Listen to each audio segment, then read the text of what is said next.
Ataquem al punt 6 del temari, equacions amb denominador. Anem a resoldre màgicament aquesta equació d'aquí.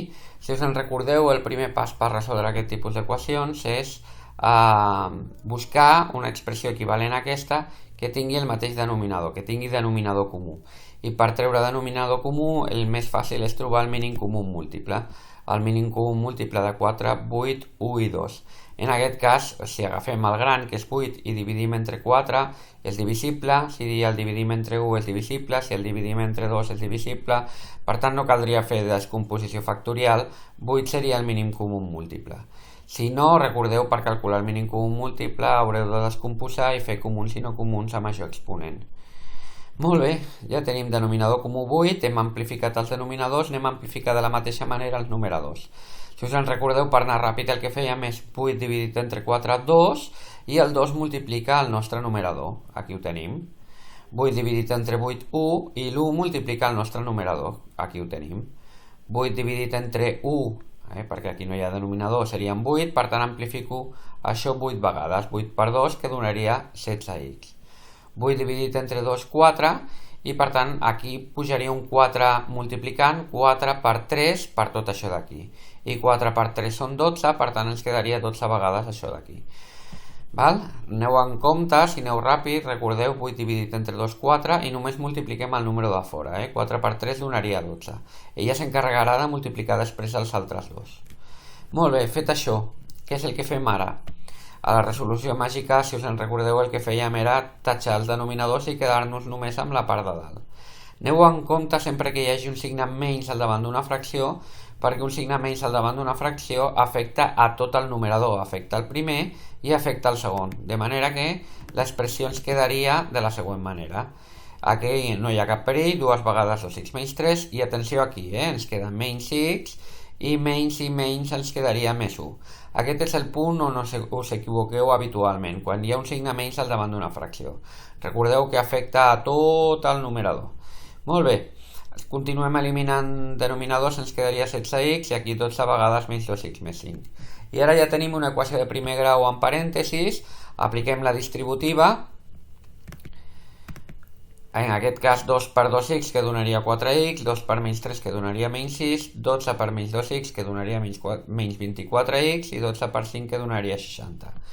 Continuem amb la màgia, x a un costat i números a l'altre, si canvia de costat canvia de signe, i per tant fixeu-vos, aquest 16x que està positiu ha passat negatiu a l'esquerra, i aquest menys 24x que estava negatiu ha passat positiu a la dreta. Aquest menys 6 que estava negatiu ha passat positiu a la dreta, i aquest 1 ha passat negatiu. I ara calculem. En aquest cas 24 menys 16 donaria 8, 8 i 4 fan 12, menys 1x donarien 11x, i en aquest costat aquí 66 farien 66, menys 1, 65. Continuem amb la màgia, aquest 11 que està multiplicant passaria a l'altre costat fent l'operació inversa, és a dir, passaria dividint. 65 partit per 11. No canvia de signe, recordeu, l'11 que està multiplicant passa dividint. I ja tenim la nostra solució, la x val 65 partit per 11.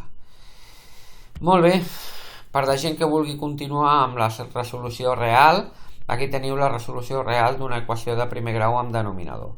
El primer pas seria el mateix, busquem fraccions que tinguin denominador comú, i per tant calcularíem el mínim comú múltiple de 4, 8, 1 i 2, que serien 8 com hem vist abans.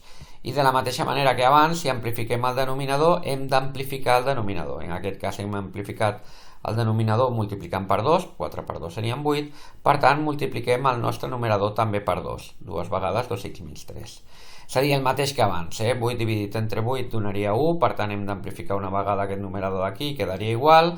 8 dividit entre 1, entre cometes, donaria 8, hem amplificat això, el denominador, 8 vegades, per tant hem de multiplicar això d'aquí per 8, donaria 16x.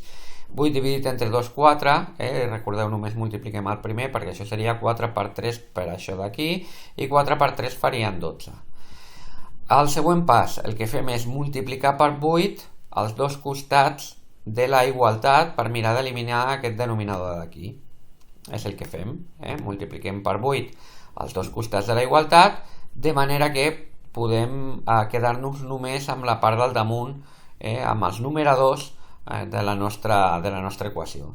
I això d'aquí no té cap perill, però recordeu, un signe menys al davant d'un d'una fracció afecta tot el numerador i per tant ens quedaria menys x i menys més 1. A partir d'aquí desenvolupem parèntesis tirant de la distributiva. 2 per 2 donaria 4x i 2 per menys 3 donaria menys 6 i en aquest costat d'aquí 12 menys 2 donaria menys 24x i 12 per 5 donaria 60.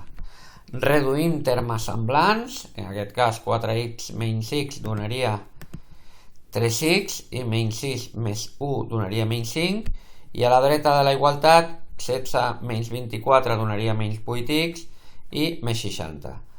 I ara el que fem serà, sumarem 8 als dos costats de la igualtat per mirar d'eliminar això d'aquí i per tant si sumo 8x als dos costats de la igualtat, 8x i 3x em donaran 11x, aquí ho tenim, la resta ho deixo igual i menys 8x més 8x donarà 0 i per tant ens quedaria 60. I ara el que faríem seria sumar 5 als dos costats de la igualtat, de manera que menys 5 més 5 ens donaran 0 i per tant només quedarà 11x a l'esquerra i 60 més 5 ens donarien 65. Ara el que faré serà dividir entre 11 els dos costats de la igualtat, de manera que 11 dividit entre 11 em donarà una x i aquí tenim 65 partit per 11 com a resultat de la nostra equació de primer grau. Molt bé, doncs fins aquí la resolució d'equacions de primer grau amb denominador. Al proper punt del temari us faré una proposta d'activitat per treballar una miqueta tot això.